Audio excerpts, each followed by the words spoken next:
Xin chào các bạn. Hôm nay mình sẽ giới thiệu một cái thùng sản phẩm máy tính máy bộ của HP các bạn. HP cái mã sản phẩm là HP290 mini các bạn ha. Đây là cái con HP chạy Core i3 Gen 9. Thì các bạn thấy nó rất là nhỏ gọn nè. Đây, mình để kế con HP Z440 cho các bạn dễ hình dung ha.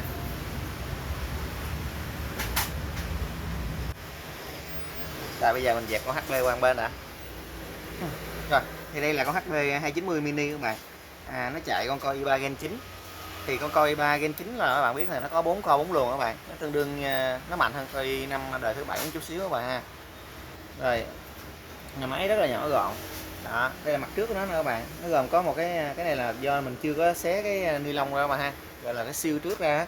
Đây là cái nút nguồn các bạn. Cái jack cắm tai phone nè các bạn. Khe đọc thẻ nhớ nè. Rồi hai cổng USB. Đó. Đây là mặt trước của nó. Rồi mặt sau nó thì các bạn thấy sẽ có cổng làm gắn mic nè, xuất ra loa nè, tai nghe nè và cổng aux các bạn ha. Đây là cái cụm anten của cái máy này các bạn. Bởi vì cái máy này nó có trang bị là Wi-Fi AC và Bluetooth 4.2 các bạn ha. Phía sau còn có cổng HDMI, cổng Vega bọt, cổng cơm bọt thì dùng để kết nối với cái mạch nạp firmware này các bạn, máy cắt nè, rồi CNC vân vân. Rồi cổng USB 2.0 3.0 đây các bạn ha, và cổng lên gigabit. Đây là cái nguồn. Nguồn này nó chỉ có 180W nha các bạn ha, đạt chuẩn 80 plus gold. Đây những cái máy mini thì cái nguồn thông thường nó sẽ rất là nhỏ các bạn, công suất không nó lớn á. Rồi. Bây giờ mình sẽ mở bên trong một cái thùng máy cho các bạn tham khảo nha. Rồi cũng đơn giản thôi các bạn. Các bạn dặn ốc này ra, sau đó các bạn dịch cái nắp về phía sau, là kéo nắp về phía sau là được. Mở ốc ra. Thì mấy cái máy mới thường thường là cái nó cũng rất là cứng các bạn, khi bạn giật mạnh mới ra được. Đó.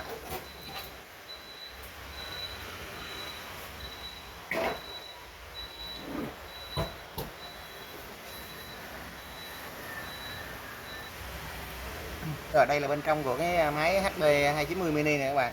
Đây là cái fan CPU về con i3 911 nằm ở dưới đây các bạn ha. Rồi đây là cái mainboard. Thì cái mainboard này là cái mainboard HP chipset H370 nha các bạn. Nó sẽ có thêm một khe PCIe 16x này các bạn, và một khe PCIe 1x để chúng ta có thể gắn thêm card màn hình low profile các bạn. Rồi hoặc là chúng ta gắn thêm card len hay là card âm thanh gì đó. Rồi cái nguồn này mình nói lại là 180W 80 plus gold các bạn ha. Thì cái cấu hình nguyên bản khi mình mua cái máy này về là i3 9001, một thanh RAM 4GB bus 2666, một cái ổ cứng 3.5 inch 1 TB và Windows 10 bản quyền, Windows bản Home các bạn. Một ổ DVD các bạn ha. Thì cái máy này là mình đã nâng cấp thêm một cái thanh RAM 4GB thành 8GB, và mình sẽ gắn thêm một cái SSD Intel NVMe 256GB nữa các bạn. Bởi vì Windows 10 mà mình chạy trên cái ổ cứng cơ 3.5 inch các bạn thì rất là chậm, và nó giảm đi cái hiệu năng hoạt động của máy rất là nhiều. Đó thì thông thường khi mà người ta mua mấy cái máy này thì người ta hay gắn thêm một cái SSD để chạy Windows thì nó sẽ hiệu quả hơn và nó mượt mà hơn các bạn. Rồi thì cái dòng sản phẩm này là bảo hành hãng chính hãng HP là 1 năm các bạn. Cái RAM nó nằm ở dưới đây, rồi SSD khe SSD cũng nằm dưới đây, nên mình sẽ tháo cái này ra mới gắn được các bạn ha. Cho nên mình sẽ hướng dẫn các bạn luôn. Thì đầu tiên mấy bạn phải tháo cái mặt nạ trước này ra nè. Mà để tháo mặt nạ trước thì bạn phải tháo DVD ra trước. Để tháo DVD thì đầu tiên là mình sẽ tháo cáp ra trước này các bạn. Chúng ta rút cáp nguồn với cáp SATA của cái DVD ra. Ở đây nó có cái mấu nó bóp xuống. Các bạn bóp xuống, bạn ta đẩy ổ DVD về phía trước. Đó, làm ta lấy được cái ổ DVD ra nữa các bạn. Cái mấu nè. Mình đặt máy nằm xuống cho dễ nha các bạn. Rồi, mình sẽ tháo cái cáp SATA của ổ cứng ra nè các bạn. Tháo cáp nguồn, cáp cho ổ cứng nè. Đó. Ở trên đây mình sẽ dặn ốc ở đây ra. Nha các bạn.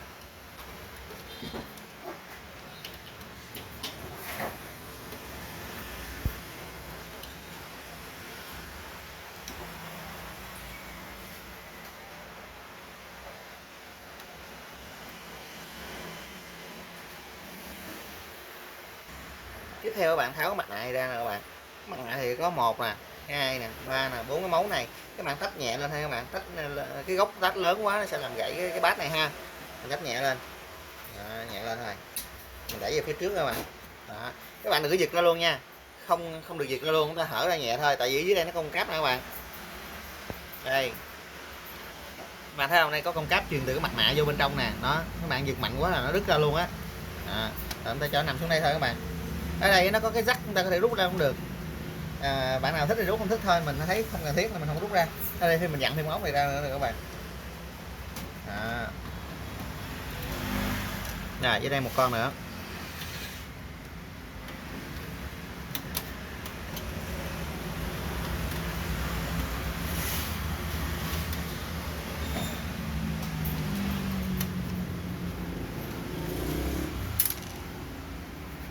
Rồi như vậy là 3 con ốc. Đó, mình sẽ đẩy này tới trước nè bạn. Đó, để mình nhắc nhẹ lên. Đó, đây cái ổ cứng nằm đây nè các bạn. Ổ cứng. Đó, ổ này là ổ Seagate ha. Rồi các bạn thấy nó lộ ra đây rồi nè. Đây cái khe gắn cái SSD NVMe nè các bạn. Đó. Rồi, đây là cái card Wi-Fi và Bluetooth 4.2 nè các bạn, tích hợp đây ha. Rồi các bạn thấy không, cái rất là đơn giản. Bây giờ mình sẽ gắn cái SSD vào đây. Chút xíu để mình install Windows vô đó.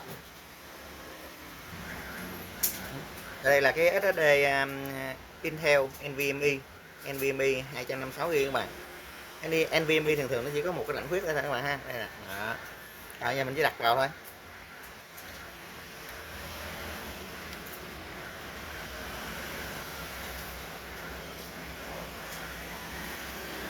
Rồi, dàn ốc lại các bạn.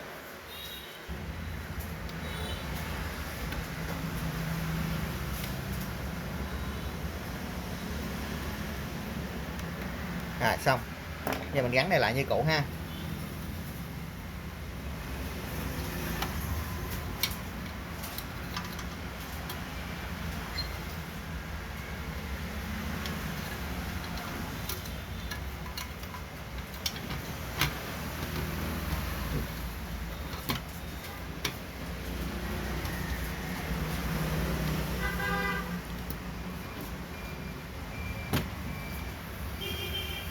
Rồi, mình vặn 3 ốc vào lại.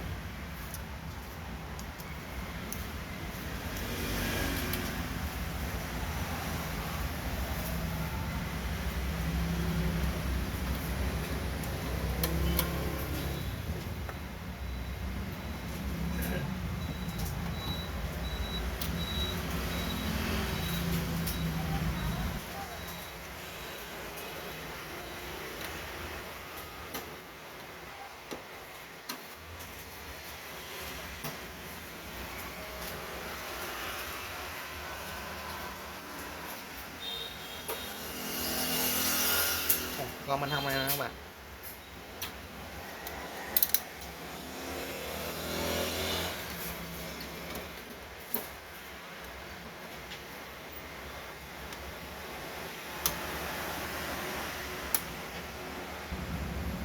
Rồi giờ mình đóng cái đập mặt nạ lại ha. Mình cho 4 cái mấu dưới trùng vô 4 cái lỗ ra nè các bạn. Rồi mình ốp nó lên thôi.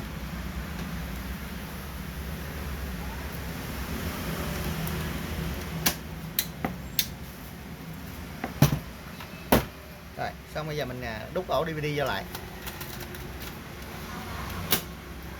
Rồi xong. Mình kết nối mấy cái cáp lại nha các bạn.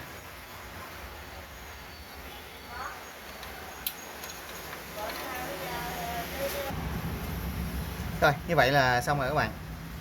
Bây giờ mình đã có cấu hình HP290 mini chạy i3 8901, RAM 8GB, DDR4, SSD 1 là con Intel NVMe 256GB, một ổ cứng lưu trữ là 1TB, ổ DDR, Wi-Fi N và Bluetooth 4.0 các bạn. Đây là cái máy rất là thoải mái để chúng ta dùng văn phòng, đồ họa nhẹ, Photoshop, Corel hay là chúng ta vẽ kết nhẹ các bạn. Rồi ta đóng nắp lại ha.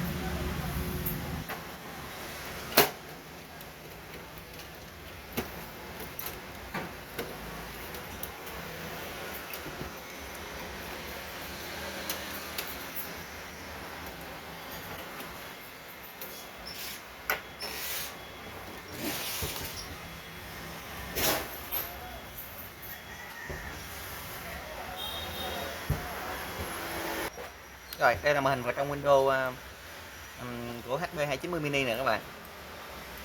Rồi, các bạn thấy Windows 10 bản quyền bản Home Single Language nào mà. Rồi, HD Desktop 290, Core i3 9001, RAM 8GB ha. Các bạn nó có tích hợp Bluetooth 4.2 nè các bạn. Đây một ổ SSD NVMe 256GB nè, một ổ cứng 1T nè các bạn. Card hình là UHD Graphics 630. Rồi, Core i3 là 9001. Ok, clip mình đến đây xin tạm dừng. Cảm ơn các bạn đã theo dõi và đồng sức ủng hộ của mình nha các bạn. Xin chào tạm biệt và hẹn gặp lại.